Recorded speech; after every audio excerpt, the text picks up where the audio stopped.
Namaku Raka. Sudah 7 tahun aku bekerja sebagai sopir ambulans di sebuah rumah sakit lama di pinggiran kota. Aku sudah terbiasa melihat darah, mendengar jeritan, bahkan mengantar jenazah ke berbagai daerah. Kupikir, tak ada lagi yang bisa membuatku takut. Sampai malam itu datang. Jam menunjukkan pukul 1:47 dini hari ketika radio ambulans berbunyi. Suara operator terdengar pelan dan kaku. Raka, ada 1 jenazah.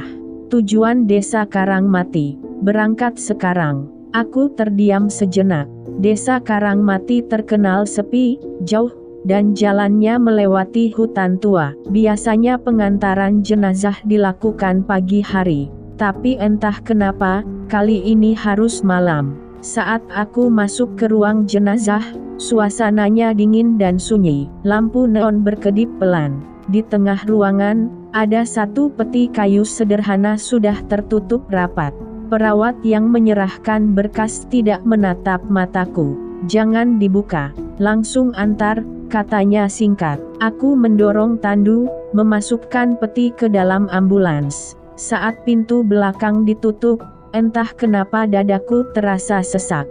Mesin menyala. Sirene tidak aku aktifkan. Perjalanan awal berjalan normal. Namun setelah masuk jalan hutan, suasana berubah. Udara di dalam ambulans mendadak dingin, seperti kulkas. Padahal AC tidak aku nyalakan. Radio yang tadinya mati, tiba-tiba berbunyi sendiri. Bukan lagu. Bukan suara operator, hanya suara napas berat, seperti orang kesakitan. Aku menoleh ke kaca spion, peti jenazah masih di tempatnya. Tenang, Raka, cuma radio rusak, gumamku. Tapi bau aneh mulai tercium. Bukan bau formalin, melainkan bau tanah basah, seperti kuburan yang baru digali. Tiba-tiba, duk, duk, duk, suara itu datang dari belakang. Aku membeku. Suara ketukan dari dalam peti. Tanganku gemetar di setir. Keringat dingin mengalir meski suhu sangat dingin. Tidak mungkin, bisikku. Ketukan berhenti. Aku memutuskan berhenti di pinggir jalan kecil, tepat di dekat pohon besar. Aku turun, membuka pintu belakang ambulans. Lampu dalam menyala redup. Peti itu terbuka sedikit. Dengan napas tertahan, aku mendekat. Tanganku gemetar saat menyentuh tutup peti. Pelan, aku buka. Kosong. Tidak ada mayat. Tidak ada kain kafan. Tidak ada apa-apa. Hanya tanah basah dan bekas tangan di dasar peti. Ini nggak mungkin. Saat aku mundur, tiba-tiba pintu ambulans menutup sendiri dengan keras. Lampu mati. Sirene menyala otomatis, melolong memekakan telinga. Di dalam kegelapan, aku mendengar suara tepat di belakangku. Suara berbisik. Sudah sampai, kan? Aku merasakan napas dingin di leherku. Aku tidak berani menoleh. Aku lari ke depan, menyalakan mesin, dan menginjak gas sekuat-kuatnya. Aku tidak ingat bagaimana aku sampai di desa itu. Yang aku tahu, ketika matahari mulai terbit, aku sudah berada di depan pemakaman Desa Karangmati. Ambulans berhenti sendiri. Pintu belakang terbuka. Di dalam, peti itu sudah tertutup kembali. Dan kali ini, petinya berat. Warga desa datang, mengambil peti tanpa bertanya apapun. Seorang kakek hanya menatapku dan berkata pelan, "Terima kasih sudah mengantar pulang." Sejak malam itu, aku berhenti kerja. Dan sampai sekarang, setiap aku mendengar sirene ambulans di tengah malam, aku selalu bertanya dalam hati, siapa yang sebenarnya sedang diantar? Yang ikut pulang dari kuburan. Aku pikir, semuanya selesai pagi itu. Aku mengembalikan ambulans ke rumah sakit tanpa bicara sepatah kata pun. Aku menandatangani surat pengunduran diri hari itu juga. Aku pulang ke rumah dengan kepala kosong, hanya ingin tidur dan melupakan semuanya. Tapi sesuatu ikut pulang bersamaku. Malam pertama setelah kejadian itu, aku terbangun pukul 2:13. Bukan karena mimpi, melainkan karena suara yang sangat aku kenal. Nii, naao, sirene ambulans. Suara itu datang dari dalam rumahku. Aku duduk di tempat tidur, jantungku berdegup liar. Sirene itu pelan, teredam, seperti berasal dari dalam dinding. Aku menahan napas, mendengarkan. Lalu terdengar suara pintu ambulans dibuka. Padahal aku tinggal sendirian. Aku tidak berani keluar kamar. Aku membaca doa seingatku sampai suara itu perlahan menghilang. Keesokan harinya, aku menemukan tanah basah di depan pintu rumah. Jejak kaki mengarah ke kamarku. Aku mulai jarang tidur. Setiap kali mataku terpejam, aku bermimpi berada kembali di ambulans itu. Peti di belakangku bergetar, dan suara berbisik itu selalu sama. Belum selesai. Pada hari ketiga, aku memutuskan kembali ke desa Karangmati. Aku butuh jawaban. Desa itu lebih sepi dari terakhir kali aku datang. Beberapa rumah kosong, pintunya digembok. Warga yang aku temui menunduk saat aku lewat. Akhirnya aku bertemu kakek yang dulu mengucapkan terima kasih padaku. "Kek, siapa sebenarnya yang aku antar malam itu?" tanyaku. Kakek itu menghela napas panjang. "Bukan mayat," katanya pelan. "Itu penunggu lama." Menurut kakek itu, puluhan tahun lalu pernah terjadi kecelakaan besar di jalan hutan itu. Sebuah ambulans terguling saat mengantar jenazah korban pembantaian. Semua orang di dalamnya meninggal. Sejak saat itu, ambulans tersebut dipercaya masih bertugas, mengantar roh-roh yang tidak diterima tanah. Petinya kosong karena tubuhnya sudah tidak ada, lanjut sang kakek.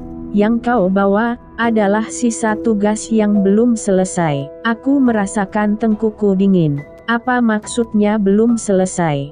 Kakek itu menatapku dalam.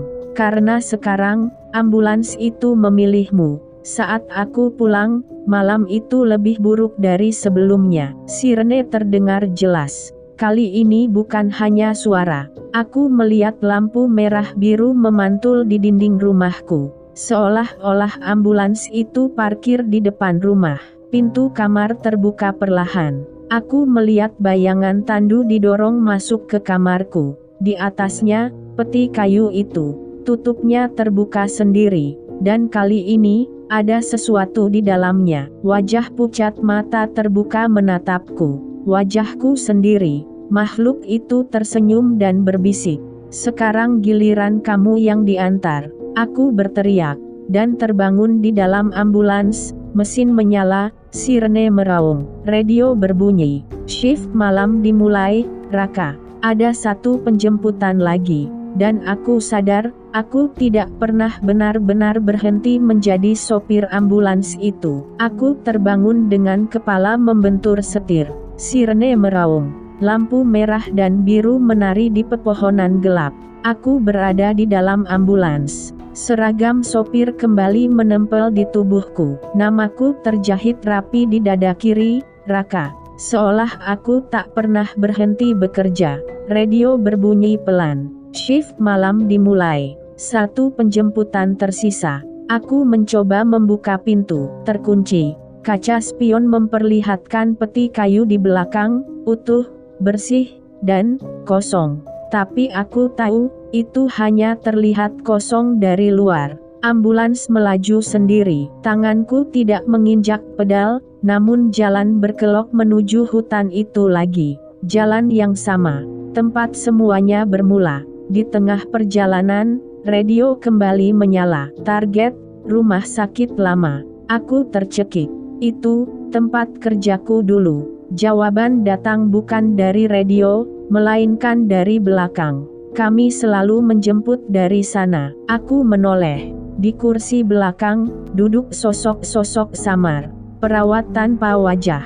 Pasien dengan tubuh terlipat. Dan seorang sopir ambulans tua, matanya kosong. "Itu siapa?" suaraku gemetar. "Pendahulumu." Aku sadar sekarang. Ambulans ini bukan mengantar orang mati. Ia mengantar sopirnya sendiri, Dari satu generasi ke generasi berikutnya, sampai rumah sakit tua terlihat di kejauhan. Pintu IGD terbuka otomatis. Tak ada manusia, hanya lorong panjang dan lampu berkedip.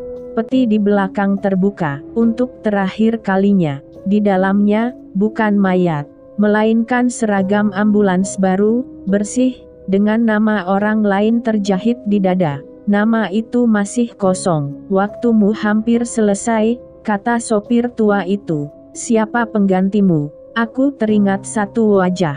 Seorang pemuda yang sering menggantikanku shift malam. Selalu mengeluh, tapi tak pernah menolak tugas. Radio berbunyi lagi. Penjemputan berikutnya terkonfirmasi. Nama muncul di layar. Denny. Aku berteriak menolak. Ambulans berhenti mendadak. Untuk pertama kalinya, pintu terbuka. Aku bisa turun, tanyaku putus asa. Sopir tua itu mengangguk. Boleh, tapi kau tidak akan pergi jauh. Aku melangkah keluar. Sirene berhenti. Pagi datang. Aku berdiri di pinggir jalan, bebas. Namun saat aku menoleh ke kaca jendela rumah sakit, pantulanku tidak ada. Orang-orang melewatiku, menabrakku, tanpa sadar aku di sana. Aku tersenyum pahit. Malam itu, sirene ambulans kembali terdengar. Dan untuk pertama kalinya, aku melihat ambulans itu lewat dengan sopir baru. Dan di dalam petinya, tidak lagi kosong. Karena kini, aku yang diantar.